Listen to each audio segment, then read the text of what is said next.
Hey y'all, Michelle Raza with the Finding Yourself Book Club here today. We're going to continue John Gottman's What Makes Love Last. Gotta put in the plug for our website, so please check out our site, www.findingyourselfsatx.com. So this next chapter, last time we covered the three boxes, nasty, neutral, and nice. And this next chapter covers, I didn't mean for it to happen, why cheaters cheat. Now, I haven't been, maybe it isn't so long. Okay, I haven't been reading these chapters verbatim. I've been piecing them out for you, doing a summary, and hopefully getting through each chapter, through each recording. But this topic, I feel like I need to read the chapter. I need to read at least this excerpt, and then I'll check timing after that. So, I didn't mean for it to happen. Why cheaters cheat.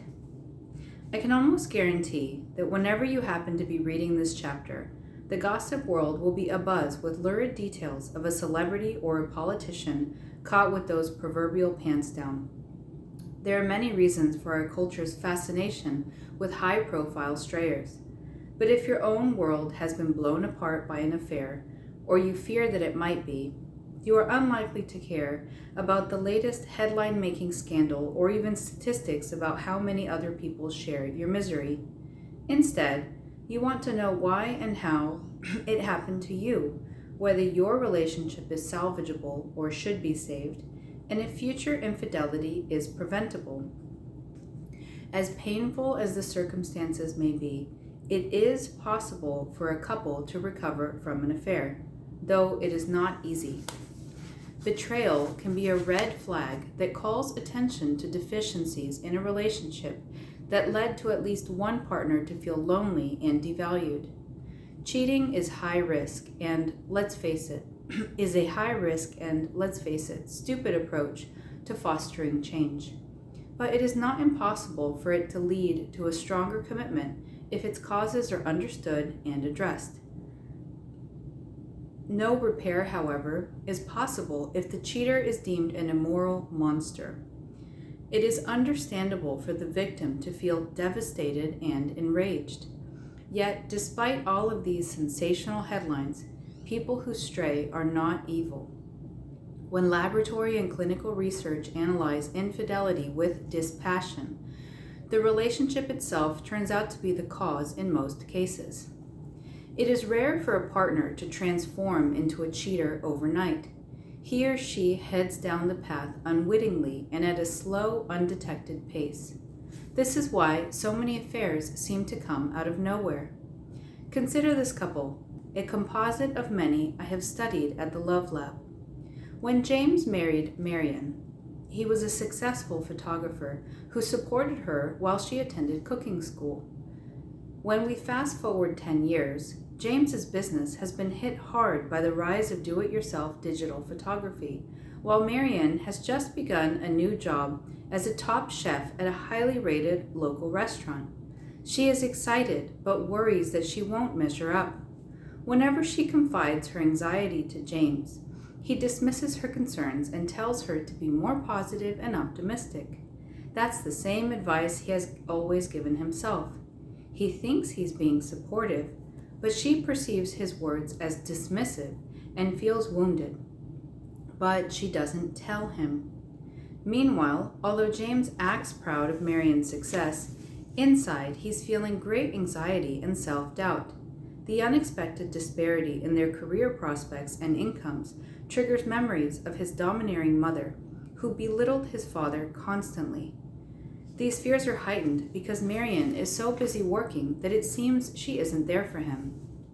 Feeling lonely and resentful, he begins to think that his wife is selfish, smug, and superior.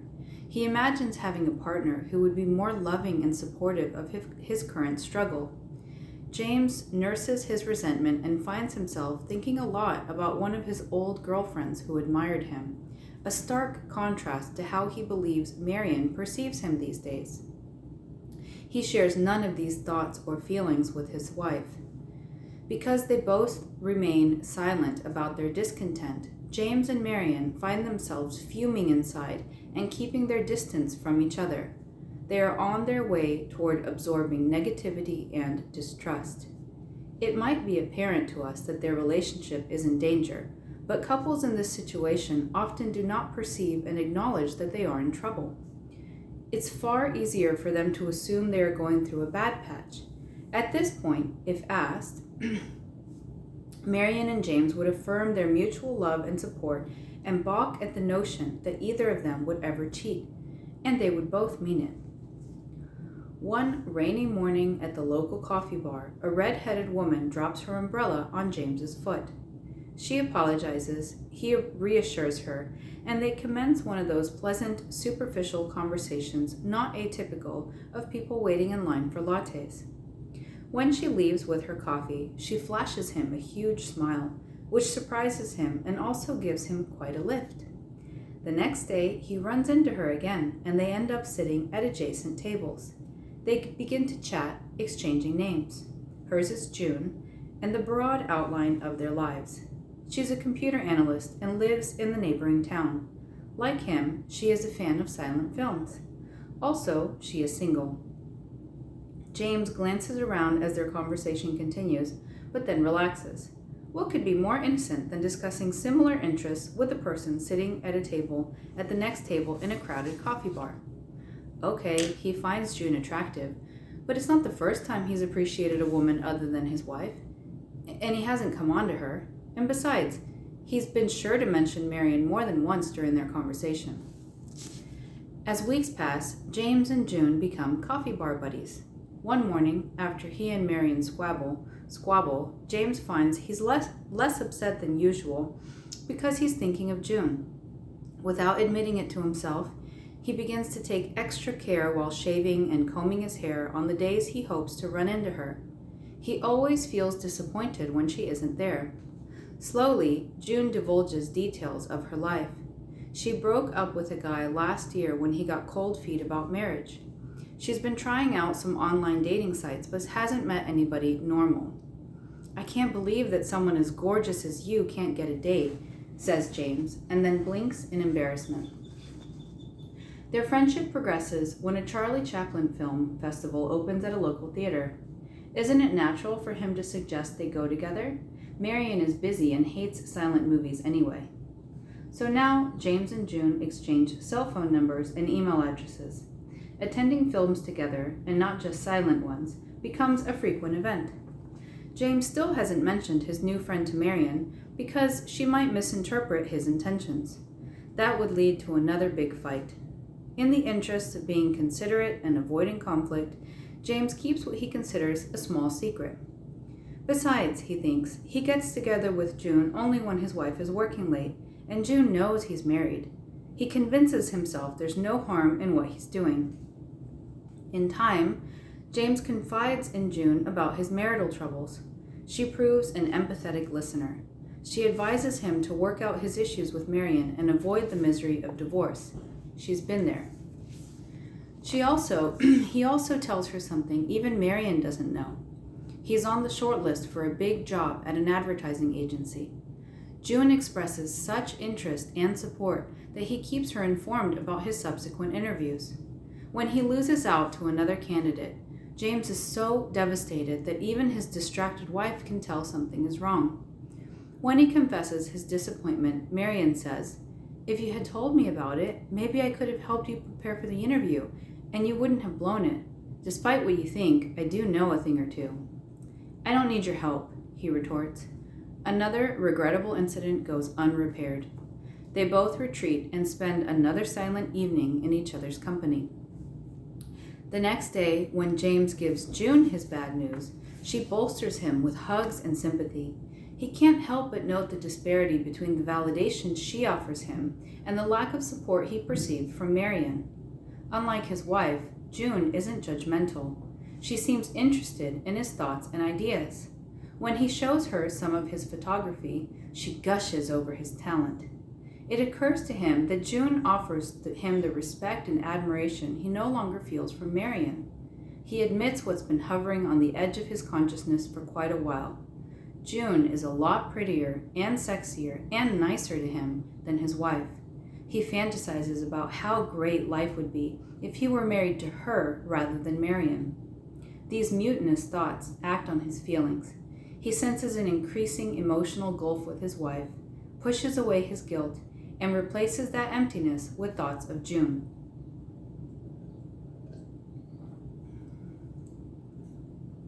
James and June's relationship doesn't turn sexual until 6 months after they first meet, but his betrayal started long before then.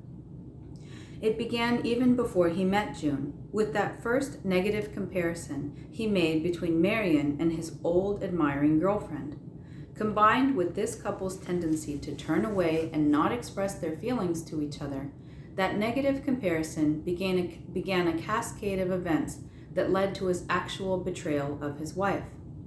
James is not innocent in this tale, but neither does he sport horns and a tail. It wouldn't be unfair to see him as a well-meaning guy who was oblivious to his own vulnerability. I know that many relationship experts, having heard similar stories time and again, would say that the infidelity occurred because both James and Marion neglected their marriage. They'll say that, like automobiles, all relationships need a tune-up now and then to keep the engine running smoothly. There is truth to this belief.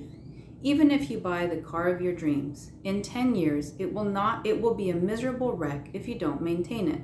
But people are not cars. Although neglect plays a large role in marital dissatisfaction, it is not enough to land either partner in someone else's arms. And so then he goes on to discuss how cheating becomes a possibility, the final poison of betrayal, which is the negative comparison, and then the cascade from potential to reality, where the cheater, like you saw in the story, where you open yourself up to the possibility, not expecting anything to happen. It feels okay. It's like the, I don't know if y'all have heard the frog in the water. Like, you can boil a frog sitting in water if you just turn it up slowly enough. It's kind of like that, where the cheater doesn't even realize what's happening until it's too late. And that's why oftentimes you'll hear them say, well, I didn't mean to, I didn't see it coming, etc. So we may spend a little bit more time on this chapter before moving on to chapter 4. I actually might even skip chapter 4, only because I feel like it's a bit preachy, but we'll see. But anyway, I feel like it's just very easy in our culture, right, to be the cheater is wrong, right? The cheater committed the act of betrayal and they're wrong. And I think he does a really good job of talking about the setup and how that person even gets to that point. And I mean, it doesn't excuse the actions, right? It should have been, and I'm forgetting his name, James. James should have confronted Marion. He should have dealt with the issues in his own marriage instead of going off with June. But at the same time, it didn't come from nowhere, right? It came from them having issues in their marriage and them not talking about it. And the more that I've studied this stuff and the more people that I've talked to with their own relationship issues, I mean, you can start pinpointing it very early on, because if you ask them, right, they will talk to everybody in their social circle. But if you ask them, have you talked to your partner about this? It's like, no. Well, then that's what's going to lead down these paths of betrayal. Whether it's cheating, it doesn't have to be cheating. I mean, your relationship can be ruined because one partner is so focused on work, or because one partner does everything their family says for them to do and neglects the relationship, or even children. I mean, children come into your life and both parents put them first and sometimes forget about each other, and that can be a betrayal of your relationship. So we will spend a little bit more time on chapter 3. I'll continue covering it next time.